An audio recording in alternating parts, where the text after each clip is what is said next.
আইসা গেছি মাইনকার চিপায়। সত্যি সত্যি মাইনকার চিপায় পড়েছেন তৌহিদুদ্দিন আফ্রিদি।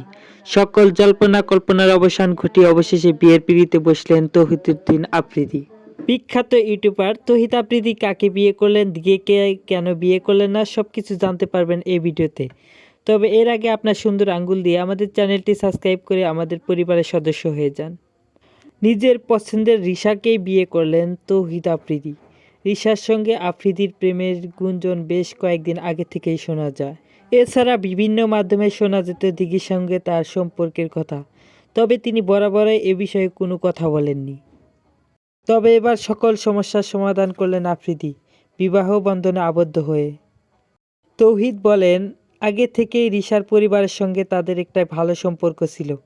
এর আগে থেকেই কিন্তু রিশা ও আফ্রিদির সাথে সামাজিক মাধ্যমে বিভিন্ন ছবি দেখা যেত।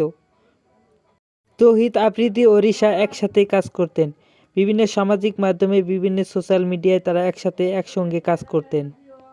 তৌহিদ আফ্রিদি সম্পর্কে দিঘি বলেন যে তিনি আমার ভাইয়ের মতো, তাকে বিবাহ করার কোনো প্রশ্নই ওঠে না। দিঘিকে নিয়ে তৌহিদ আফ্রিদির পরিবার বলেন, দিঘি আর তৌহিদ আফ্রিদি আগে থেকে ভালো বন্ধু ছিল, ভালো বন্ধু থাকবে, এ বিষয়ে তাদের কোনো মন্তব্য নেই।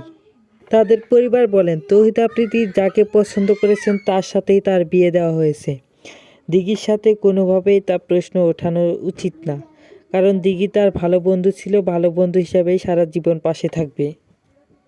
দর্শকদের মন্তব্য হচ্ছে, যারা লিটিজেন আছে তারা মন্তব্য করেছেন যে দিঘির সাথে তৌহিদ আফ্রিদির ভালো মানাতো, যদি তাদের বিয়েটা হয়ে যেত তাহলে অনেক ভালো হতো। সবাই মনে করেন যে এ বিষয়ে দিঘি কিছুটা মন ক্ষুণ্ণ করেছে। দর্শক, আপনাদের যদি তৌহিদ আফ্রিদির বউকে ভালো লাগে অবশ্যই ভিডিওতে একটা লাইক করে দেবেন।